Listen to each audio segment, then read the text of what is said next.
Kabar gembira, modal NIK dan KTP, Martin Paes, Tom Hey, dan Ragnar Ratmangun bisa didaftarkan untuk laga Timnas Indonesia versus Vietnam. Pantes jago ya, gaya bermain Timnas Indonesia Polesan Sinteyong terinspirasi dari 3 tim Eropa, salah satunya belum pernah kalah. Sinteyong panggil 10 pemain naturalisasi ke Timnas Indonesia untuk kualifikasi Piala Dunia 2026 terbanyak sepanjang sejarah. Berikut kami akan coba merangkum berita terbaru dan terhangat seputar Timnas Indonesia. Simak kabar selengkapnya di kanal Berita Bola hanya untuk Anda.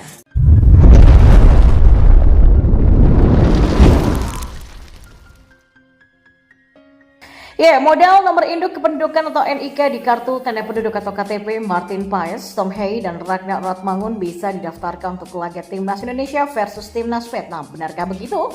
Sekedar diketahui, Martin Paes, Tom Hey, dan Ragnar Ratmangun baru saja mengikuti rapat kerja bersama Komisi 3 dan 10 DPR RI secara online. Rapat kerja itu mengambil kesimpulan untuk menyetujui proses naturalisasi Martin, Tom, dan juga Ragnar menjadi WNI. Menurut Wakil Ketua Umum PSSI Zainuddin Amali, rencananya Martin, Tom, dan Ragnar akan mengambil sumpah WNI pada Selasa 12 Maret 2024. Uniknya pengambilan sumpah dilakukan ketika Indonesia tengah menginjak tanggal merah alias cuti bersama. Berdasarkan informasi dari Zainuddin Amali, Kanwil Kemenkumham DKI Jakarta akan dibuka khusus untuk pengambilan sumpah 3 nama tadi. Setelah mengambil sumpah WNI, apakah Tom Hey dan kawan-kawan bisa langsung membela Timnas Indonesia? Jawabannya belum. Mereka harus terlebih dulu menjalani proses perpindahan federasi dari KNVB ke PSSI. Berhubung proses perpindahan federasi biasanya makan waktu 1 minggu, apakah Tom dan kawan-kawan otomatis gagal memperkuat Timnas Indonesia mengingat batas pendaftaran pemain dan laga melawan Vietnam ditutup pada 13 Maret? Ternyata peluang itu masih ada. Mengutip dari akun Instagram @football.indonesia, Martin, Tom, dan juga Ragnar bisa didaftarkan untuk laga Timnas Indonesia versus Vietnam asalkan benar diambil sumpahnya pada 12 Maret. Sebab setelah mengambil sumpah, Martin, Tom, dan Ragnar bisa ke kantor Dukcapil untuk mendapatkan NIK dan nantinya bermodalkan NIK, Martin, Tom, dan Ragnar sudah bisa didaftarkan untuk memperkuat Timnas Indonesia melawan Vietnam.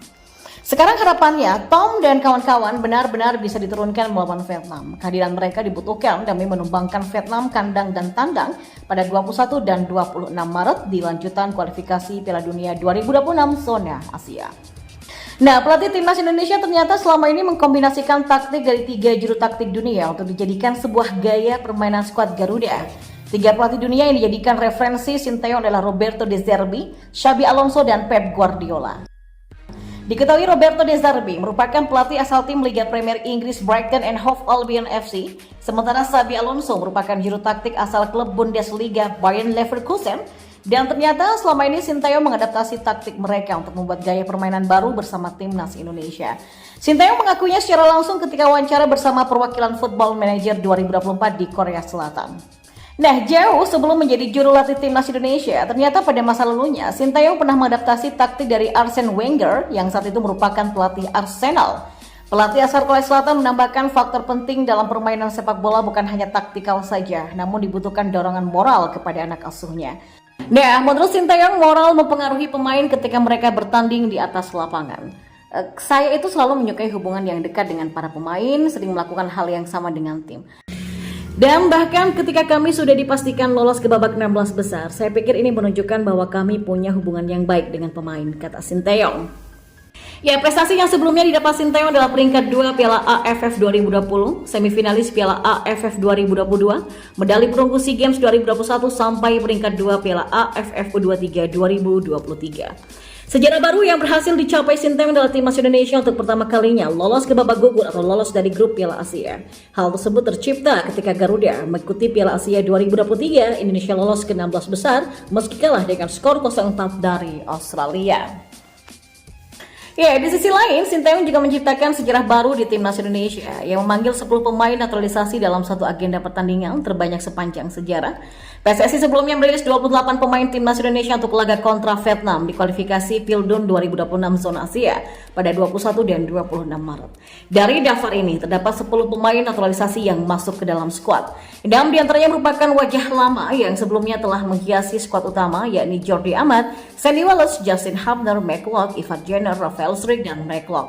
Sementara 4 lainnya adalah pemain baru Jay Itzes, Nathan Choa, On Tom Hey, dan Ragnar Ratmangun.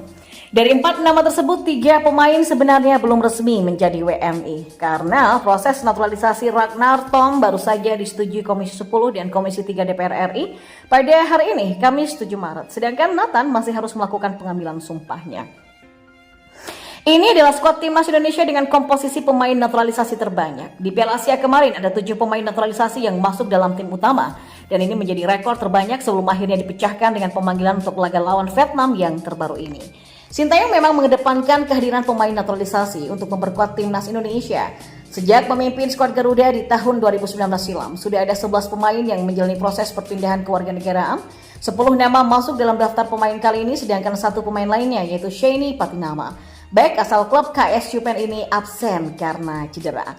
Sebelumnya pelatih asal Korea Selatan itu juga mengungkapkan alasannya mengedepankan pemain naturalisasi karena kehadirannya dapat membantu perkembangan pemain lokal. Ya, memang pemain naturalisasi sangat membantu untuk pemain lokal. Mungkin saat ini pemain lokal merasa tidak adil, tapi sekarang zaman global, apalagi filosofi saya, kalau misalnya pemain ini tidak ada dari Indonesia, tidak akan saya pilih, kata Sintayong. Ya, di sisi lain, Sintayong juga menciptakan sejarah baru di timnas Indonesia yang memanggil 10 pemain naturalisasi dalam satu agenda pertandingan terbanyak sepanjang sejarah. PSSI sebelumnya merilis 28 pemain timnas Indonesia untuk laga kontra Vietnam di kualifikasi Pildun 2026 zona Asia pada 21 dan 26 Maret. Dari daftar ini terdapat 10 pemain naturalisasi yang masuk ke dalam skuad. 6 diantaranya merupakan wajah lama yang sebelumnya telah menghiasi skuad utama, yakni Jordi Amat, Sandy Wallace, Justin Hubner, McLeod, Ivar Jenner, Rafael Struijk, dan McLeod. Sementara 4 lainnya adalah pemain baru Jay Itzes, Nathan Choa, On Tom Hey, dan Ragnar Ratmangun. Dari 4 nama tersebut, 3 pemain sebenarnya belum resmi menjadi WMI karena proses naturalisasi Ragnar Tom baru saja disetujui Komisi 10 dan Komisi 3 DPR RI pada hari ini, Kamis 7 Maret. Sedangkan Nathan masih harus melakukan pengambilan sumpahnya.